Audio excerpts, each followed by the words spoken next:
Hello welcome in dear science. मैं हूं अरुण कुमार यादव और आज इस वीडियो में हम देखेंगे साइंस क्लास 8 की जो एनसीईआरटी है। इसका जो चैप्टर नंबर 3 है सिंथेटिक फाइबर्स एंड प्लास्टिक्स। इसके ऊपर कुछ एमसीक्यूज मतलब कि मल्टीपल चॉइस क्वेश्चंस, और इन मल्टीपल चॉइस क्वेश्चन से रिलेटेड जो एक्स्ट्रा इन्फॉर्मेशन होगी वो भी मैं आपको साथ के साथ बताता रहूँगा ताकि आपको वो कॉन्सेप्ट अच्छे से समझ में आए। प्लस में एक्स्ट्रा इन्फॉर्मेशन होने से आप बाकी के क्वेश्चन भी कर पाएंगे, ठीक है, जो उन इन्फॉर्मेशन से रिलेटेड होंगे। तो मतलब ये वीडियो बड़ी इंटरेस्टिंग होने वाली है। आपको क्वेश्चन तो मिलेंगे ही मिलेंगे, साथ में बहुत सारे एक्स्ट्रा कॉन्सेप्ट भी आपको सीखने को मिलेंगे। लेकिन उससे पहले अगर आप हमें फॉलो करना चाहते हैं अलग अलग सोशल मीडिया प्लेटफॉर्म पे, तो यहाँ पर ये इंस्टाग्राम एंड फेसबुक का जो आईडी है वो दिया गया है, तो यहाँ से आप फॉलो कर सकते हैं। और अगर आप वेबसाइट पे विजिट करना चाहते हैं तो वेबसाइट है dearscience.in, तो यहाँ से आप वेबसाइट पे जा सकते हैं।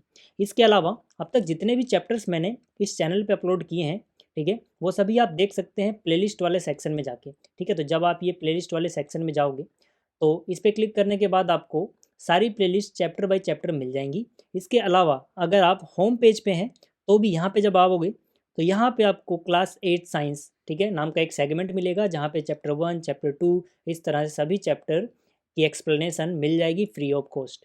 ठीक। और अगर आप मैथ्स की वीडियोस देखना चाहते हैं तो जो हमारा दूसरा यूट्यूब चैनल है AK स्टडी, ठीक है, यहाँ पे आप जा सकते हैं। ये मैथ्स का चैनल है, तो यहाँ से आपको मैथ्स की वीडियोस मिल जाएंगी। और अगर आप हिंदी मीडियम के स्टूडेंट हैं तो भी टेंशन वाली कोई बात नहीं है, ठीक है।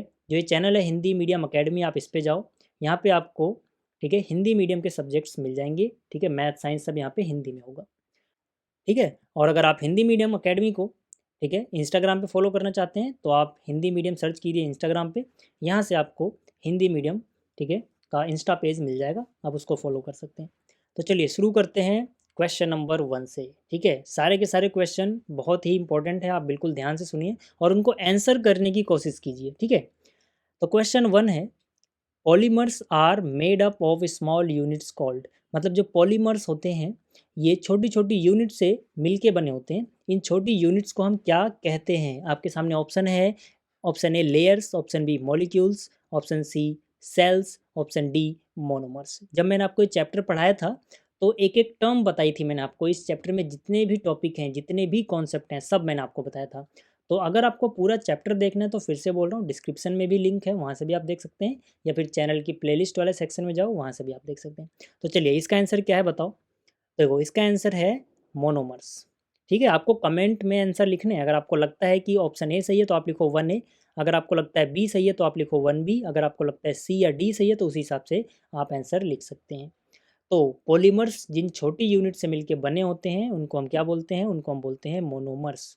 ठीक है, थोड़ा अगर मैं आपको इमेज से समझाऊं तो आप ऐसा समझो कि भाई पॉलीमर्स में बहुत सारे मोनोमर्स आपस में जुड़े होते हैं। ठीक है, जैसे कि आप एक जो ये डब्बा है इसको आप एक मोनोमर समझो, तो ये पहला मोनोमर, ये दूसरा मोनोमर, ये तीसरा मोनोमर, ये चौथा मोनोमर, इसी तरह से बहुत सारे मोनोमर जुड़े होंगे। ठीक है, मैंने तो यहाँ 4 दिखाए हैं, ठीक है, ऐसे बहुत सारे होंगे। तो उन सभी को मिला के जो एक सिंगल यूनिट बन रही है उसको हम पॉलीमर बोल रहे हैं। तो मतलब इन सबको मिला के क्या बन रहा है? पॉलीमर। और हर एक छोटी यूनिट को हम क्या बोल रहे हैं? मोनोमर बोल रहे हैं। ठीक है, एनसीईआरटी में आपने देखा होगा सिंगल चेन या क्रॉस चेन वाले प्लास्टिक में। फिलहाल अभी हमारा यहाँ पर मकसद सिंगल चेन या क्रॉस चेन पढ़ाना नहीं है। यहाँ पे हम क्या सीखना चाहते हैं कि भाई जो पॉलीमर्स हैं उनकी हर एक छोटी यूनिट को हम क्या बोलते हैं? तो हर एक छोटी यूनिट को हम बोलेंगे मोनोमर।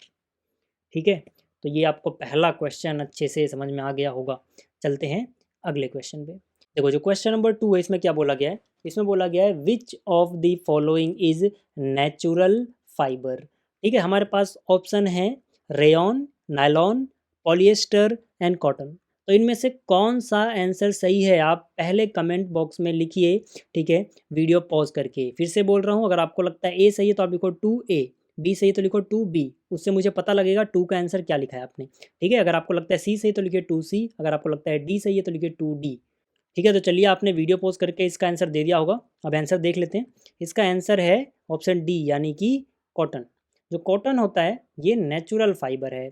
अब जैसे कि वीडियो के शुरू में मैंने आपको बताया था कि हम जो भी क्वेश्चन करेंगे मैं कोशिश करूंगा कि उस क्वेश्चन से जुड़ी कुछ एक्स्ट्रा नॉलेज आपको बताऊं, ताकि आपकी नॉलेज में इजाफा हो, आपका कॉन्सेप्ट अच्छे से क्लियर हो और आप बाकी के क्वेश्चन भी आराम से कर पाएँ।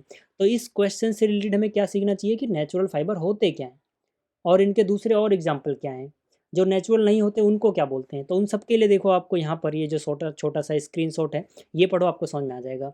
तो यहाँ पर क्या लिखा हुआ है देखो, natural fibres like cotton, wool, silk etcetera are obtained from plants और एनिमल्स। मतलब नेचुरल फाइबर वो फाइबर्स होते हैं जो हमें पौधों से या फिर एनिमल से मिलते हैं। ठीक है, इनके एग्जाम्पल क्या क्या है? कॉटन हो गया, वूल हो गया, सिल्क हो गया। तो आपको याद रखना है कॉटन, वूल, सिल्क ये तीनों ही नेचुरल फाइबर हैं। तो फिर वो फाइबर जो नेचुरल नहीं होते उनको हम क्या बोलते हैं? उनको हम बोलते हैं सिंथेटिक फाइबर। क्या होते हैं ये synthetic fibre? The synthetic fibres on the other hand are made by human beings. मतलब कि ये इंसानों द्वारा बनाए गए फाइबर्स हैं। तो जो इंसानों द्वारा बनाए गए फाइबर्स हैं उनको हम बोलते हैं सिंथेटिक फाइबर्स या फिर मैन मेड फाइबर्स। ठीक है, तो आपको ये याद रखना है, क्योंकि इनको इंसान बना रहे हैं इसलिए इसको हम सिंथेटिक या फिर मैनमेड फाइबर्स बोलते हैं। जैसे कि जो रेयॉन है, नायलॉन है, पॉलिएस्टर है, ये सिंथेटिक फाइबर है। ठीक है ना, रेयॉन, नायलॉन, पॉलिएस्टर ये क्या है? मैन मेड या फिर सिंथेटिक फाइबर। जबकि कॉटन हो गया, वूल हो गया, सिल्क हो गया, ये क्या है? ये है नेचुरल फाइबर। ठीक है, तो चलिए आपको ये समझ में आ गया होगा। अगला क्वेश्चन देखते हैं। ठीक है ना, अगला क्वेश्चन और अच्छा है। देखिए अगला क्वेश्चन क्या है? अगला क्वेश्चन है fibre produced in factories is called. अभी हमने देखा था इसका आंसर। ठीक है, जो फैक्ट्री में बनाए जाएंगे उन्हें हम क्या बोलेंगे? उन्हें हम बोलेंगे मैन मेड फाइबर या फिर उनको हम बोलेंगे सिंथेटिक फाइबर। ठीक है, नेचुरल तो नहीं बोल सकते। मतलब यहाँ पे ऑप्शन ए जो मैन मेड फाइबर है ये भी सही है, ऑप्शन सी सिंथेटिक फाइबर ये भी सही है। तो ऑप्शन डी में क्या लिखा हुआ है? बोथ ए एंड सी, मतलब ए और सी दोनों सही हैं। ठीक है, तो यहाँ पर हम डी पे टिक लगाएंगे कि भाई ए भी सही है, क्योंकि हम इसको मैन मेड भी बोलते हैं जो फैक्ट्री में बनाए जाते हैं, और सी भी सही है क्योंकि हम इनको सिंथेटिक भी बोलते हैं। ठीक है, तो यहाँ पे ऑप्शन डी सही था। तो उम्मीद आपको ये समझ में आ गया होगा। अब ऑप्शन डी सही था। अब देखते हैं अगला क्वेश्चन नंबर 4। तो क्वेश्चन नंबर 4 क्या है? क्वेश्चन नंबर 4 है what is the other name for artificial silk. ठीक है, सिल्क जानते हैं आप, रेशम होता है। तो आर्टिफिशियल सिल्क हम किसको बोलते हैं? ठीक है, ये क्वेश्चन है और आपके सामने हैं 4 option. Option A nylon, option B rayon, acrylic and polyester. ठीक, तो जो भी आपको सही लगता है आप वीडियो पॉज करो और उसका आंसर आप कमेंट में लिखो। तो देखो आर्टिफिशियल सिल्क हम किसे बोलते हैं? हम बोलते हैं रेयॉन को। रेयॉन की बहुत सारी प्रॉपर्टीज़ ऑलमोस्ट सिल्क जैसी होती है, इसलिए हम इसको क्या बोलते हैं? Artificial silk. क्योंकि ये नेचुरल तो नहीं है, ठीक है ना, आर्टिफिशियल है, तो इसीलिए हम इसको क्या बोलते हैं? Artificial silk. तो यहाँ पर सही आंसर है ऑप्शन बी। ठीक है, याद रखना है, बहुत इंपॉर्टेंट क्वेश्चन है कि आर्टिफिशियल सिल्क किसे बोला जाता है, बहुत बार ये पूछा गया है। ठीक है, तो आपको याद रखना है रेयॉन को बोला जाता है। ठीक, क्वेश्चन नंबर 4 हो गया। 5 देख लेते हैं क्या है। देखो जो क्वेश्चन नंबर 5 है इसमें बोला गया है which fibre is used as artificial wool. पिछला क्वेश्चन क्या था? आर्टिफिशियल सिल्क किसे बोलते हैं। ये क्वेश्चन क्या है? आर्टिफिशियल वूल किसे बोलते हैं, मतलब आर्टिफिशियल ऊन। वूल का मतलब क्या है? वूल। ठीक है, तो यहाँ पर 4 ऑप्शन है फिर से आपके पास। आपको जो भी सही लगता है वीडियो आप पॉज करो और कमेंट में उसका आंसर दो। तो चलिए आपने आंसर दे दिया होगा, इसका आंसर देखते हैं क्या है। ठीक, इसका आंसर है एक्राइलिक। ठीक है, जो एक्राइलिक है इसको हम बोलते हैं आर्टिफिशियल वूल। ठीक है, तो ये क्वेश्चन हो गया। अब अगला क्वेश्चन देखते हैं, क्वेश्चन नंबर 6। क्वेश्चन 6 में क्या बोला गया है? इसमें बोला गया है the basic component of plant fibre is. मतलब जो प्लांट फाइबर होते हैं वो किससे बने होते हैं, उनका बेसिक कंपोनेंट क्या होता है। ठीक है, ये भी बहुत अच्छा क्वेश्चन है। ऑप्शन देखो, ऑप्शन है protein, cellulose, starch, none of these. ठीक है, तो इसका सही आंसर क्या है? इसका सही आंसर है सेल्यूलोज। आपको याद रखना है कि जो सेल्यूलोज है ये बेसिक कंपोनेंट होता है प्लांट फाइबर का। मतलब जो प्लांट के फाइबर होते हैं वो सेल्यूलोज से बने होते हैं। चलिए अब अगला क्वेश्चन देखते हैं। क्वेश्चन नंबर 7 जो है इसमें क्या बोला गया? Wood pulp is use to make. मतलब जो वुड पल्प है, लकड़ी की लुगदी है, ठीक है, ये किसको बनाने में काम आती है? 4 ऑप्शन है आपके पास, प्लास्टिक, वुल, जूट, रेयॉन। ठीक है, 4 ऑप्शन है आपके पास, जो भी सही आपको लगता है आप कमेंट में आंसर लिख सकते हैं। चलो इसका आंसर देखते हैं। इसका आंसर है रेयॉन। ठीक है, रेयॉन जिसको हम आर्टिफिशियल सिल्क भी बोलते हैं। ठीक है, ये वुड पल्प से बना होता है।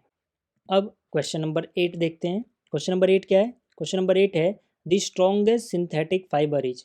जो स्ट्रॉन्गेस्ट सिंथेटिक फाइबर है, यानी सबसे मजबूत सिंथेटिक फाइबर है, वो कौन सा है। ठीक है, तो यहाँ पे ऑप्शन है nylon, option B rayon, option C polyester, option D acrylic. ठीक है, तो जो भी आपको आंसर सही लगता है आप कमेंट में उसका आंसर लिखो। चलो इसका आंसर देखते हैं, इसका आंसर है नायलॉन। ठीक है, आप जानते हैं कि जो नायलॉन की रस्सी होती है वो बड़ी मजबूत होती है। ठीक है, पैराशूट बनाने में नायलॉन नायलॉन का यूज़ किया जाता है। क्यों किया जाता है? क्योंकि ये स्ट्रॉन्गेस्ट है ना, बहुत मजबूत है ये। चलिए अब अगला क्वेश्चन देख लेते हैं। Question number 9। क्वेश्चन नंबर 9 क्या है? Which of the following is a natural fibre. आपके पास ऑप्शन 4 हैं, वूल, नायलॉन, पीवीसी, पॉलीथीन। ठीक है, तो इसका सही आंसर क्या है? आपको दिख गया होगा ऑप्शन ए। ठीक है, वूल, यानी कि ऊन जो होता है ये नेचुरल फाइबर होता है। ठीक है, तो देखो इसका सही आंसर तो ऑप्शन ए है, लेकिन यहाँ पर देखो जो पीवीसी है इसकी फुल फॉर्म भी किसी किसी क्वेश्चन में पूछ ली जाती है, तो वो भी आपको पता होना चाहिए। पीवीसी की फुल फॉर्म है पॉलीविनाइल क्लोराइड। इस क्वेश्चन का आंसर नहीं है पीवीसी, इस क्वेश्चन का आंसर तो ऑप्शन है यानी कि वूल है। बस पीवीसी की मैं आपको फुल फॉर्म बता रहा हूँ, पॉलीविनाइल क्लोराइड, क्योंकि ये आपका जानना जरूरी है, कभी कभी पूछ लिया जाता है। ठीक है, चलिए आगे चलते हैं। क्वेश्चन नंबर 10 की बात करते हैं। क्वेश्चन नंबर 10 है raw materials for preparation of synthetic fibres are obtained from. आपने अभी देखा था कि जो सिंथेटिक फाइबर है ह्यूमन द्वारा बनाए जाते हैं फैक्ट्रीज वगैरह में, तो हम इनको बनाने में किन रॉ मटेरियल्स का यूज़ करते हैं, किन किन चीज़ों से हम सिंथेटिक फाइबर बनाते हैं, ये क्वेश्चन है। ठीक है, तो ऑप्शन ए है कोल, ऑप्शन बी है पेट्रोलियम, ऑप्शन सी है नेचुरल गैस, ऑप्शन डी है ऑल ऑफ दीज। तो आपको याद रखना है सिंथेटिक फाइबर बनाने में इन तीनों का ही यूज़ किया जाता है। मतलब सही आंसर है ऑल ऑफ दीज। मतलब सिंथेटिक फाइबर बनाने में कोयला, पेट्रोलियम, नेचुरल गैस तीनों ही लगते हैं। इससे जुड़ी एक इम्पॉर्टेंट बात आप याद रखना, all synthetic fibres are prepared by number of processes using raw materials of petroleum origin. ठीक है, ये सभी पेट्रोलियम ओरिजिन के हैं, इसलिए इनको हम पेट्रोकेमिकल्स भी बोलते हैं। ठीक है, तो ये याद रखना पेट्रोकेमिकल्स क्या होते हैं। वो सारे केमिकल जो पेट्रोलियम ओरिजिन के उनको हम पेट्रोकेमिकल्स बोलते हैं। इनका इस्तेमाल हम सिंथेटिक फाइबर बनाने में करते हैं। ठीक, चलिए आगे देखते हैं। क्वेश्चन नंबर 11 बोला गया है rayon is different from synthetic fibres. ठीक है, देखो रेयॉन खुद भी एक सिंथेटिक फाइबर है, लेकिन ये बाकी सिंथेटिक से थोड़ा अलग है। क्यों? ये क्वेश्चन है कि क्यों अलग है। ठीक है, एनसीईआरटी का ही क्वेश्चन है ये। ऑप्शन ए है it has a silk like appearance, it is obtain from the wood pulp, its fibre can also woven like those of natural fibres, option D none of these. ठीक है, तो जाहिर सी बात है कि भाई जो बाकी के सिंथेटिक फाइबर है उनको हम बनाने में किसका यूज़ कर रहे हैं? कोयले का यूज़ कर रहे हैं, नेचुरल गैस का यूज़ कर रहे हैं। ठीक है, अभी हमने पीछे देखा था, देखो पिछले वाले क्वेश्चन में। ठीक है, कोयले का यूज़ कर रहे हैं, पेट्रोलियम का यूज़ कर रहे हैं, नेचुरल गैस का यूज़ कर रहे हैं। कब? जब बाकी के सिंथेटिक फाइबर बना रहे हैं। लेकिन जब हम रेयॉन को बना रहे हैं तब हम किसका यूज़ कर रहे हैं? वुड पल्प का। यही बात इसको अलग करती है, तो आपको याद रखना है रेयॉन हालांकि सिंथेटिक फाइबर है, लेकिन बाकी के सिंथेटिक फाइबर जो हैं, ठीक है, उनको बनाने में हम पेट्रोकेमिकल्स का यूज़ कर रहे हैं, कोयले का, नेचुरल गैस का, पेट्रोलियम का। लेकिन इसको बनाने में उनके साथ साथ, ठीक है, वुड पल्प का भी यूज़ हो रहा है। ठीक है, इसीलिए ये थोड़ा अलग है बाकियों से, क्योंकि वुड पल्प जो है लकड़ी की लुगदी है, थोड़ी नेचुरल चीज़ है। ठीक है, इसीलिए इसको सेमी सिंथेटिक भी बोला जाता है। ठीक है, चलिए क्वेश्चन नंबर 12 देखते हैं। क्वेश्चन नंबर 12 है in which year was nylon made. Nylon कब बनाया गया था? ठीक है, बहुत इंपॉर्टेंट क्वेश्चन है। तो इसका सही ऑप्शन क्या होगा आपको बताना है कमेंट बॉक्स में। ठीक है, 4 ऑप्शन आपके सामने दिए गए हैं। ठीक है, तो उम्मीद है आपने आंसर दे दिया होगा वीडियो पॉज करके। इसका आंसर देखते हैं। इसका आंसर है 1931 यानी 1931। ठीक है, तो 1931 में नायलॉन पहली बार बनाया गया था। तो अब अगला क्वेश्चन देखते हैं। अगला क्वेश्चन का मतलब क्या है? Question number 13। जो क्वेश्चन नंबर 13 है इसमें बोला गया मेलामाइन इज, और हमारे पास हैं 4 option, thermoplastic polymer, thermosetting polymer, fibre और इलास्टोमर। तो इसका सही आंसर क्या है? इसका सही आंसर है कि जो मेलामाइन होता है वो थर्मोसेटिंग पॉलीमर या फिर थर्मोसेटिंग प्लास्टिक होता है। ठीक है, तो अब क्वेश्चन आता है कि थर्मोप्लास्टिक क्या होते हैं और थर्मोसेटिंग क्या होते हैं। ठीक है, तो इसको ज़रा थोड़ा डिटेल में देख लेते हैं क्योंकि बहुत इंपॉर्टेंट टॉपिक है। तो देखो यहाँ पे लिखा हुआ है such plastics which gets deformed easily on heating and can be bent easily are known as thermoplastics. मतलब कि वो प्लास्टिक जिनको अगर हम गर्मी दें यानी कि हीट देंगे तो वो आसानी से पिघल जाएंगे, सॉफ्ट हो जाएंगे, जिनको हम आसानी से मोड़ पाएंगे, ऐसे प्लास्टिक्स को हम बोलते हैं थर्मोप्लास्टिक्स। जैसे कि पॉलीथीन देखा होगा आपने, ठीक है, पॉलीथीन पॉलीथीन के बैग वगैरह, उसको अगर आप जलाओगे तो पिघल जाएगी, ठीक है, आराम से तोड़ मरोड़ सकते हो उसको, ठीक है। पीवीसी, पॉलीविनाइल क्लोराइड, ठीक है, इसको भी आप जलाओगे तो पिघल जाएगा। तो ये कैसे प्लास्टिक्स हैं? ये हैं थर्मोप्लास्टिक्स, मतलब कि जो गर्मी देने पे, हीट देने पे पिघल जाएं, आसानी से सॉफ्ट हो जाएं, ठीक है। तो यहाँ पर जो दूसरे टाइप के हैं उनको क्या बोलते हैं? On the other hand there are some plastics which when moulded once can not, ठीक है ना, can not be softened by heating, these are called thermosetting plastic. मतलब कि ये ऐसे प्लास्टिक्स होते हैं जो एक बार फैक्ट्रीज में मोल्ड कर दिए गए, उनसे कुछ बना दिया गया, तो फिर दोबारा उनको आप गर्मी दे के पिघला नहीं सकते, ठीक है ना। तो ऐसे प्लास्टिक्स बोलते हैं थर्मोसेटिंग प्लास्टिक्स, जैसे कि बैकेलाइट और मेलामाइन, ठीक है। तो यहाँ पर अगर मैं आपको एक एग्जांपल दूँ, तो क्वेश्चन ये आता है कि आपने कभी थर्मोसेटिंग प्लास्टिक से बनी हुई कोई चीज़ देखी है? तो बिल्कुल देखी है। आपके घर में जो स्विच लगे होंगे, जिससे आप बटन जो हैं स्विच के, जिससे आप फैन को ऑन या ऑफ करते हैं, जो बटन्स होते हैं स्विच के, ठीक है, वो प्लास्टिक के होते हैं, ठीक है। लेकिन उनको अगर आप गर्म करोगे तो पिघलेंगे नहीं वो, ठीक है। तो मतलब वो थर्मोसेटिंग प्लास्टिक से बने होते हैं। चलिए क्वेश्चन नंबर 13 आपको समझ में आ गया होगा। अब अगला क्वेश्चन देखते हैं। अगला क्वेश्चन है which of the following is thermoplastic. Thermoplastic जैसे कि मैंने अभी बताया, इनको अगर हम गर्मी देंगे तो ये पिघल जाएंगे आसानी से। तो कौन सा है इनमें से? Option A bakelite, option B melamine, option C PVC, option D all of these. तो सही आंसर है पीवीसी, पॉलीविनाइल क्लोराइड, ठीक है। इससे तार वगैरह बनाई जाती हैं, आपने देखा होगा, ठीक है। तार का जो कवर होता है प्लास्टिक का होता है वो पीवीसी होता है, पॉलीविनाइल क्लोराइड ज़्यादातर, ठीक है। तो मतलब कि उसको तो आपने देखा गर्मी देने में पिघल जाती हैं, ठीक। तो गर्मी देने में पिघल जाएगी, मतलब ये थर्मोप्लास्टिक है, ठीक है। तो अब अगला क्वेश्चन देखते हैं। अगला क्वेश्चन है पेट इज ए।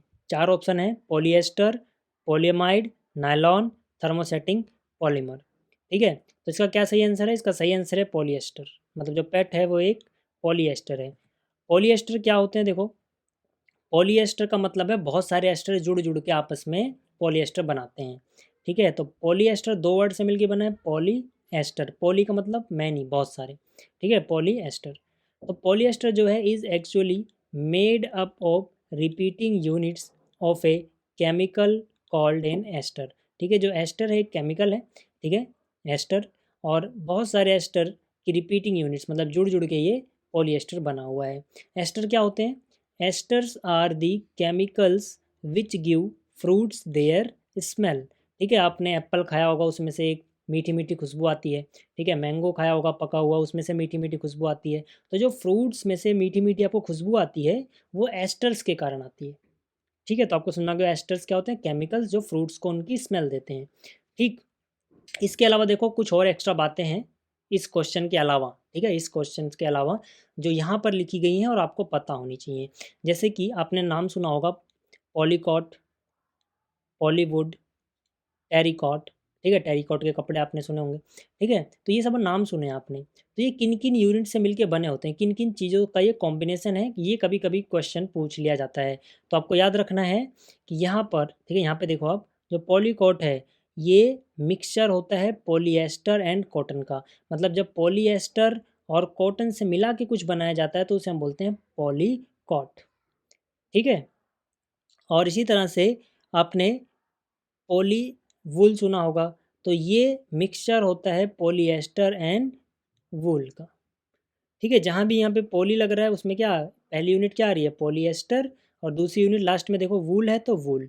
यहाँ पर देखो क्या था? पॉलीकोट, तो पहली यूनिट पॉलीएस्टर होगी यहाँ पर, और दूसरी यूनिट क्या है? कॉट से क्या बन गया? कॉटन, ठीक है। तो ये पूछा जाता है, फिर से बोल रहा हूँ, अगर आपसे पूछा जाए पॉलीकोट किस किस का मिक्सचर है, तो पॉली आ रहा है मतलब पॉलीएस्टर, और कोट यानी कॉटन। इसी तरह से पॉलीवूल आ गया, तो पॉली यानी कि पॉलीएस्टर, और वूल यानी कि वूल, ठीक है। तो इन चीज़ों से मिलके बना होता है, ठीक है। तो ये भी क्वेश्चन पूछा जा सकता है, तो आप इसको याद रखना। अगला क्वेश्चन देखते हैं। क्वेश्चन नंबर 16 क्या है? Bakelite is an example of. तो ये तो आपको अब आ गया होगा, ठीक है। जो बैकेलाइट है वो क्या होता है? ये एक थर्मोसेटिंग प्लास्टिक होता है। अभी हमने देखा था बैकेलाइट और मेलामाइन एग्जाम्पल हैं थर्मोसेटिंग प्लास्टिक के, ठीक, ठीक है। तो इस वीडियो को यहीं पे रोकते हैं। जो मुझे लगता था इंपॉर्टेंट क्वेश्चन है, जो इंपॉर्टेंट टॉपिक्स है, वो मैंने आपके साथ डिस्कस कर लिया है। तो इस वीडियो में इतना ही, जल्दी ही मिलेंगे अगली वीडियो में। Thanks for watching.